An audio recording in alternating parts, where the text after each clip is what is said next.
This is TWiT. Let's get to it. Let's get started. On Monday, online magazine The Intercept posted a scoop about a cyber attack by Russian military intelligence on VR Systems. They're the makers of electronic voting services and equipment whose products are used in 8 states. The report was based on a highly classified intelligence report that an anonymous source sent to The Intercept. However, The Intercept inadvertently outed its source. Joining us to talk about what went wrong is Patrick Tucker, technology editor for Defense One, a site dedicated to news and analysis of U.S. defense. Welcome back to the show, Patrick. Hey, thanks for having me. So how much do we know about how The Intercept's source was outed? Well, we don't know a ton. Most of the clues actually come in the form of the affidavit that Special Agent Justin Garrick filed. It's the arrest warrant request, basically, for the defendant in this case, who has this incredible name Winning, reality Winning. It's you couldn't make it up, but somebody did, and they named that person that, which is also sort of awesome in a way. Reality Winner. So in the affidavit, which is importantly dated before the actual article shows up online on The Intercept. It's dated June 3rd. The Intercept talks a little bit about what they did when they received this anonymous dump. They wanted to verify it. And so it looks like happened is one of the reporters whose byline exists on the actual article sent that to the NSA. The NSA, according to the Intercept's reporting, asked for some redaction. So they wanted to block some stuff out. They also asked them not to publish the entire thing.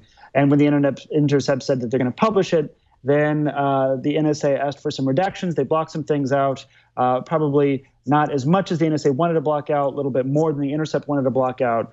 But in sharing that information, the actual scans of the leaked information with the NSA, the belief by many right now is that that's what actually tipped them off as to the actual copier that produced the documents in question and the printer. So that's one theory. Another one is just that right now the intelligence community and anybody that does any contracting work with the intelligence community is constantly subject to what's called continuous evaluation. So that's a part of an executive order that President Obama signed in 2011, long before Edward Snowden. It was actually kind of in response to then Bradley and now Chelsea Manning's leak. So it's Executive Order 13587, and it mandates that the entire intelligence community set up a big insider threat task force. And as one of the steps that the task force had to undertake was rolling out first within the intelligence community and then within the Defense Department as a whole, and then pretty much anybody that does any contracting with them, a way to continuously evaluate anybody that has access to top secret information to see if they're emerging as an insider threat. So the bottom line is there's lots of different ways that the NSA or the FBI could have deduced that this is the person that leaked this stuff to the Intercept. But if you look at the actual affidavit, what Garrick makes clear is that he called Winner after she had given this stuff to the Intercept, but before the Intercept published it. And they had a conversation where, according to Garrick, she basically confesses everything. And so I'm not sure how the Intercept wouldn't have known that, but again, it was a kind of anonymous leak that was given to them. Either way, it looks like that by giving that information to the NSA to vet that it was accurate, to vet that the NSA had actually lost something of value, they inadvertently either informed the authorities that Winner had used a very particular printer, or just added one extra clue that they needed to really develop a full picture of what she had done. But how they go about figuring out the actual printer on the basis of scanned pages, that's what's really fascinating too, if that's in fact what happened. And we're not entirely sure, but that's what a lot of folks were talking about today. So is anyone faulting the Intercept for vetting it with the NSA? I mean, isn't that something that as a journalist you would need to do to confirm its accuracy? Yeah, well, you would want things, you would clearly want, before a major outlet publishes an article saying this stuff was stolen from the NSA and here's what it says, you would want them to verify to some extent that, or at least reach out to the NSA for comment. But the question is whether or not the Intercept, as the kind of cardinal online outlet of leaked information, should have known that the material that they had, in the way that they gave it to the NSA to verify, rather than just the content actually showing them scanned pages, that posed a security risk for the leaker. And whether or not that was the method that the FBI used to actually track down Miss Winter, the fact that they posted it online by Tuesday morning, everybody and his uncle had taken a look at the actual scanned pages and reached the same conclusion. There's this process called steganography, which it's a term that refers to the hiding of pictures within pictures. It's Greek. It means covered, steganos. So stegosaurus is a dinosaur covered in plates. Steganography is to cover a picture with a picture. So common types of modern laser printers, in this case, they think it was probably Xerox. What they do is, if it's a color printout, there's these little invisible to the naked eye dots that occur in a matrix. And that matrix, depending on where those dots are, it's kind of like old, how would you put it? Like those old plug-in punch cards that people used to use as like data storage before there were actual random access memory. Those old punch card things. It sort of looks like that. You can, with that, know the actual serial number, the actual time that a document was printed, and that's all available in this particular document, at very least the one that the Intercept actually published online. So by the time Monday at 7 o'clock happens, they have posted a series of documents that the entire world is looking at, and buried in those documents is the model number 54, the serial number, which is a long 7-digit serial number, and the actual time of printing, which was May 9th, 2017, 6:20 p.m. All of that is available, and that's pretty easy to take that information and then connect that to a particular person at a particular place using a particular printer to do something that they wouldn't normally do. But also, this isn't the sort of thing that the FBI or any insider threat detection task force would rely on solely. There's also a lot of behavioral things you might look at. There's also a lot of personal life things you might look at. Insider threat detection is actually based around this idea of getting a really full view of someone's life and using that to anticipate behavior like the behavior that you saw, where they stole information and then they published it to the Intercept, which the NSA and the FBI argues really hurt national security. That's a little bit more debatable, but we'll have that debate going forward. Yeah, and it sounds like there were obviously multiple indicators. Also, just the fact that as you said, the dots in combination with the information that the NSA has on their end as far as who prints out what, who has access to what document at what time, at what point in a timeline did anyone print these documents. They had a very small selection, from what I read, of people who ever actually printed it out, and only one person that actually had the Intercept in their email roll, and that was, of course, the person who they arrested here. The winner. The winner, yeah, unfortunately. Although I'm pretty sure she would not consider herself a winner. But sometimes you don't want to win what you win. But there were about 6 people that printed it out. But the thing was that she did not have a need-to-know basis for printing out that document, too. So that's something that's actually in the affidavit, is that she's a sort of unusual person to want to print that. And that's one of the key insider threat indicators, is attempting to access information that you wouldn't use as part of your job. That's something that now across the intelligence community and contractors, they monitor really closely. So the printer dots, is that for all of are we all being tracked by our printer dots? Could Dotified. Any printer, like my little printer at home, or is this just NSA printers? No, it's pretty common to modern printers.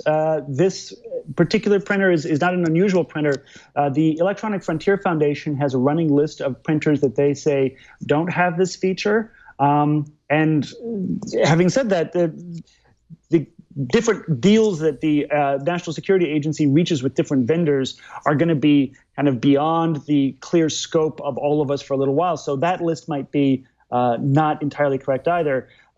If you are worried about this, if you're worried about what sort of weird little bits of metadata you're leaking through by posting colored printer pages online, you can scan something in black and white, or better yet, just transfer the content manually by recreating the actual characters in a typesheet somewhere else. And so it doesn't look like the original document, but all the original content is there. And kind of ask everybody, hey, you have to trust me here.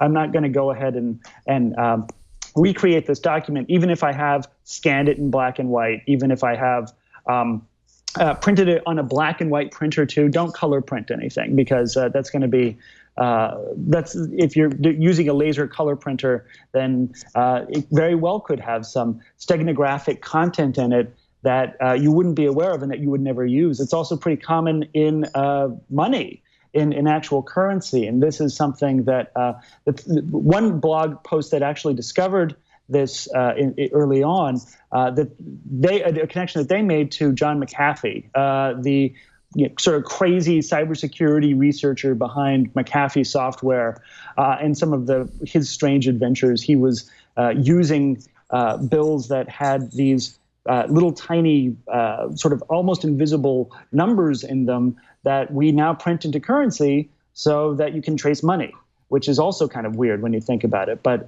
you really have to commend the folks that actually figured all of this out. It's a great blog at Errata Security, run by two fellows, Robert Graham and David Maynor. So you can check out what they discovered and put up kind of before a lot of other people did. But you can also just check out the weird documents that the Intercept posted, and you can find the strange yellow dots in them if you look, if you know how to look at them. And at the Errata blog, they give you a little manual on how to do that. And then you can go ahead and start printing stuff out on your own and see what your own dot matrix printer tells the world about you, which is kind of a weird, fun thing to do if you've got the time for it. But it really just goes to this problem that's a very modern problem that's not going away, and that's we create little bits of information all the time in all of our interactions with little devices, and we have only the vaguest sense of what they are. But this is part of our communication with the world. It's just the aspect of it that we're unaware of. And of course, the Intercept was the same online magazine that got contacted by Edward Snowden and posted all of his leaks. But there wasn't. I mean, they did everything right on their side during those leaks, or was it that he was more careful?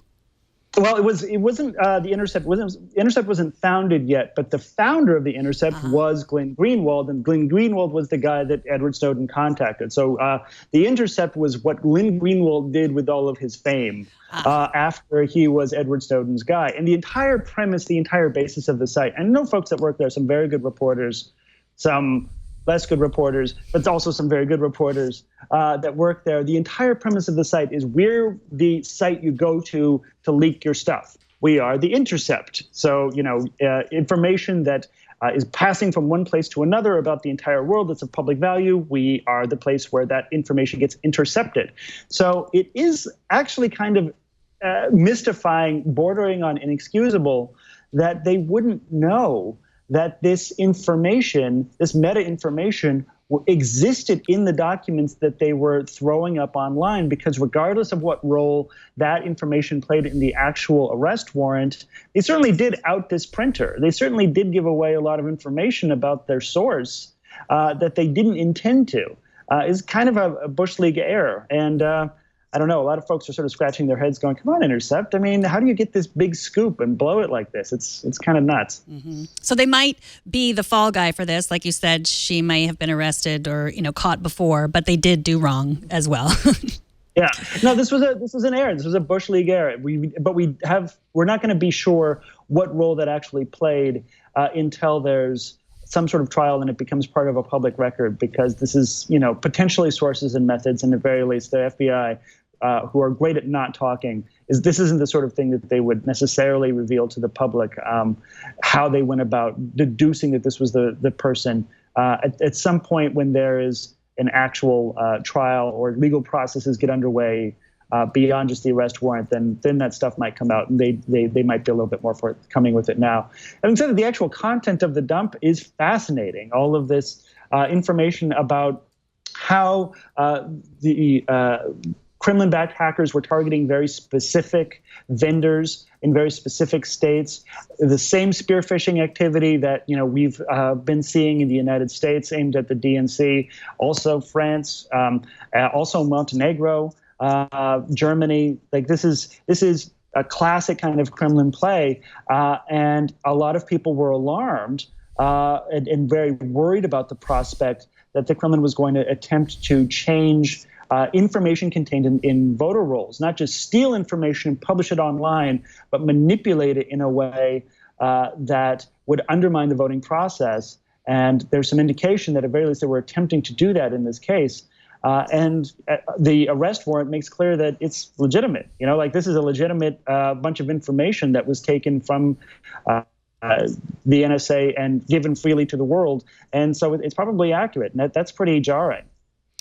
Well, Patrick, thank you so much for explaining all of this. It's fascinating, and I hope it doesn't get buried under what you just mentioned, the leak itself, and what we can learn from that about our election. Patrick Tucker is the technology editor at Defense One. You can find his work at defense1.com. Thanks so much for joining us. Thank you, Patrick.